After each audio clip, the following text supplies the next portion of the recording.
Estamos a esta hora en directo con el presidente Álvaro Uribe Vélez, desde su casa en Río Negro, Antioquia. Presidente, muy buenas tardes. Mario, muy buenas tardes a usted, a todos los televidentes de Telecafé, de este noticiero del mediodía. Muchas gracias. Presidente, dineros de Odebrecht ingresaron a la campaña Santos Presidente. Esto lo denunció en las últimas horas el senador Ñoño Elías.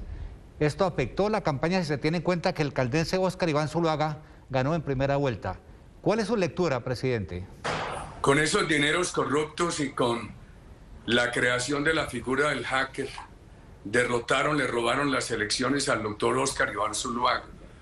Hace mucho tiempo, el expresidente Pastrana y yo recibimos una información que ha resultado totalmente cierta de los canales que utilizó Odebrecht para colocar ese dinero.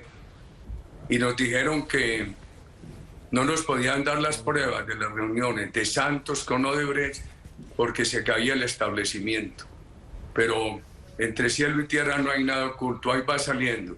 A Óscar Iván Zuluaga, que habría sido un gran presidente, le robaron las elecciones. Presidente, ¿qué lectura le da usted al permiso que le otorgó el presidente Santos a Gavino, jefe del Ejército de Liberación Nacional, para que permanezca aún en Cuba, sin que previamente se hubiera levantado una orden de captura en su contra? Pues hombre, en nombre de la paz abusaban y le dieron todas las comodidades al terrorismo y le crearon todos los problemas al país.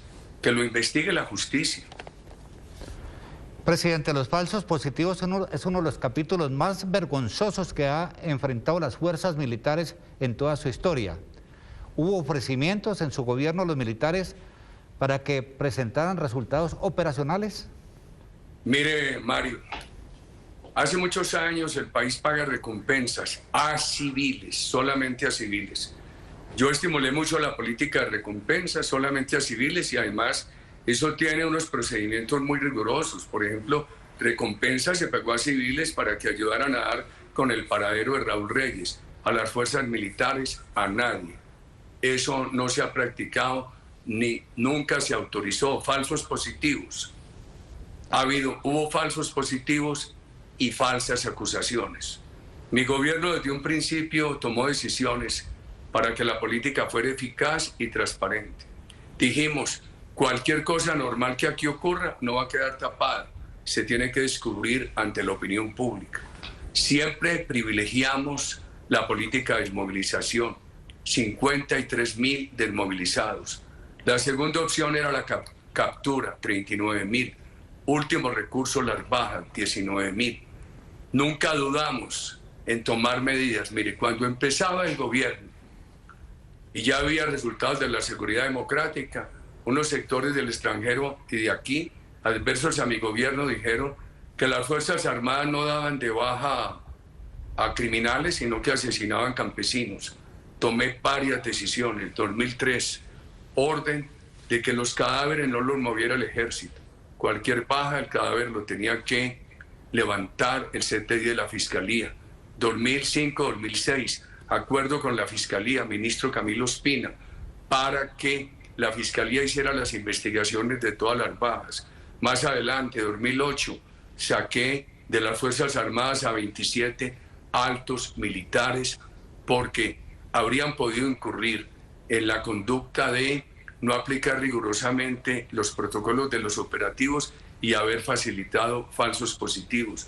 Una de las últimas decisiones que tomé, fui a Naciones Unidas en Bogotá, me encararon con un capitán del ejército, testigo protegido, me dijo que la brigada de Ocaña, por proteger al narcotráfico y mostrarle al gobierno que sí combatían el narcotráfico, habían asesinado a campesinos inocentes. Lo denuncié, están en la cárcel. Creo ser el colombiano que más ha hablado con las Fuerzas Armadas. De gobernador, súmele la presidencia. Y he lanzado un reto desde hace mucho tiempo. Si alguien de las Fuerzas Armadas, un soldado, un policía de Colombia, ha recibido un mal ejemplo mío de palabra o de obra, está en mora de haberme denunciado. Y por supuesto, falsos positivos hubo, falsas acusaciones muchas para difamar a las Fuerzas Armadas y unos reportes a la JEP que la JEP los hace públicos de unas ONGs declaradas enemigas de mi gobierno, de la seguridad democrática y de mi persona. 1:15 p.m. Presidente, las víctimas de los falsos positivos en el 2002 al 2008 durante su gobierno fueron 6.402 según la JEP y no 2.487. ¿Qué lectura le da? No, es muy sencillo, Mario. Una es grave. Ya le conté y espero que haya salido y haya quedado claro a los televidentes todas las medidas que tomó mi gobierno. Los 1.700 integrantes de las Fuerzas Armadas que fueron puestos presos, fueron presos por la Fiscalía, en virtud de las atribuciones que la Fiscalía recibió de un acuerdo con mi gobierno, que le decía, no es la justicia penal militar, es la Fiscalía la que inicia la investigación de cualquier baja que se haya dado en combate, no la JEP. Y esa discrepancia en cifras es muy grave. Pero es que además, mire, ¿cuáles son las ONGs que informan a la JEP? El colectivo de abogados José Alvear, declarado enemigo mío, que engañó al país con falsas víctimas de Mapiripán. Viene la Fundación Gira Castro de Cepeda. Por favor, el nombre, el apellido indica todo. Una fundación que se llama Corporación para la Defensa de Presos Políticos. Le pagó 12 millones de pesos más al testigo que llaman Estrella contra mi hermano y mi persona, Juan Guillermo Monsalve. Y ese testigo no es preso político, está condenado por secuestro extorsivo. A mí me parece que esta organización JEP que impuso la FARC debería ser más cuidadosa y espero que haya por parte de la Fiscalía del Ministerio de Defensa una aclaración de todo ese exceso de la JEP, con una advertencia. En mi gobierno se tomó la decisión, cualquier anomalía se hace pública, todo se castigó, como se lo acabo de mostrar nuevamente. 1:15 p.m, presidente. Tenemos unas preguntas finales. Usted sabe, para simplificarlas, ¿usted sabe dónde está Mercedes Arroyave, la abogada paisa que ingresó a varias cárceles del país en compañía de Iván Cepeda con escoltas para entrevistar a algunos detenidos? Iba a las cárceles, también ofrecía beneficios para que me acusaran. La señora está perdida, debería darle la cara a la Fiscalía General de la Nación. ¿Sabe usted, presidente, algo de las 7 SINCAR que le incautaron a Juan Guillermo Monsalve, testigo estrella de la Corte en contra suya? Nada sé de eso, pero el senador Cepeda, de acuerdo con el IMPEC, sumados varios años, pidió más de 350 permisos para visitar cárceles, más de 350. Que haya hecho él todas las visitas, no lo sé. Que haya delegado muchas, sí. Pero le hizo 9, 11 visitas que están probadas a Juan Guillermo Monsalve. Y usted ve cómo ha quedado lo del Tuzo Sierra, que ha confirmado que yo que lo extradité, que nunca tuve una conversación con él, ni un encuentro, y que además allá fueron a ofrecerle beneficios el señor Cepeda y otra persona para que acusara a mi hermano y a mí.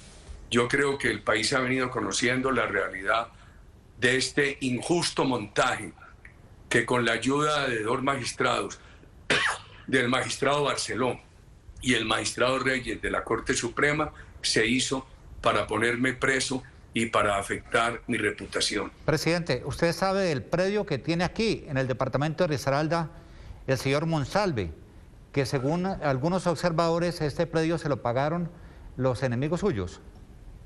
Pues es muy importante que la Fiscalía aclare eso, llegue hasta las últimas consecuencias. Lo cierto es que el señor Monsalve lo que ha hecho es bregar a buscar que le rebajen la condena, que lo saquen, que se lo lleven para la JEP. Le negaron la posibilidad de estar en la JEP porque también le habían negado la posibilidad de estar en Justicia y Paz, porque él está condenado por secuestro extorsivo.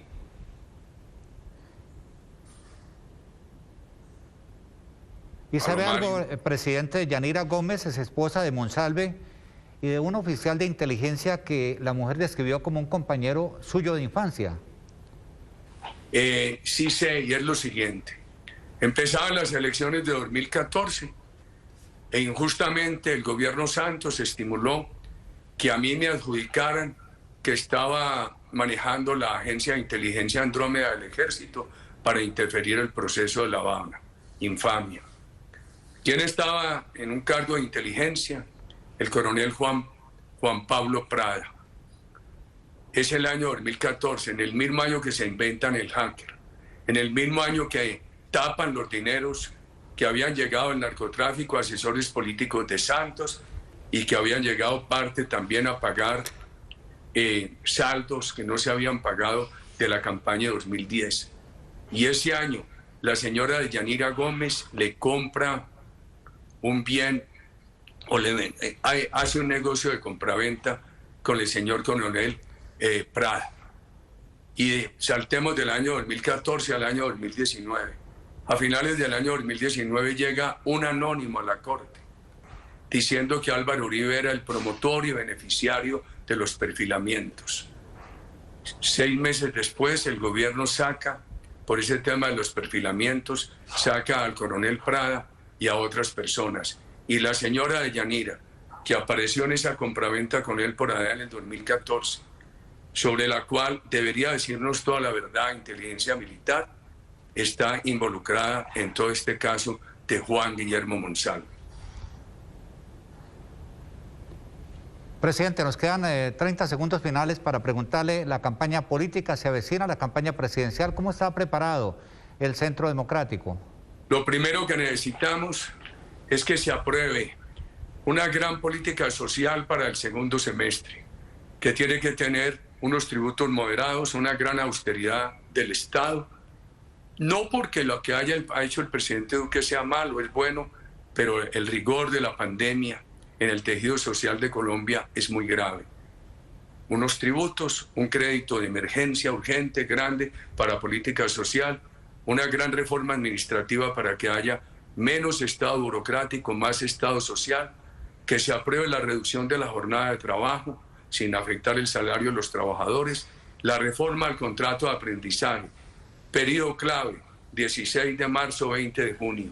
Si eso se aprueba, son señales muy importantes para el país que nos permitirían hablar de candidatos. Presidente, muchas gracias por este contacto en directo aquí en TVA Noticias. Buena tarde.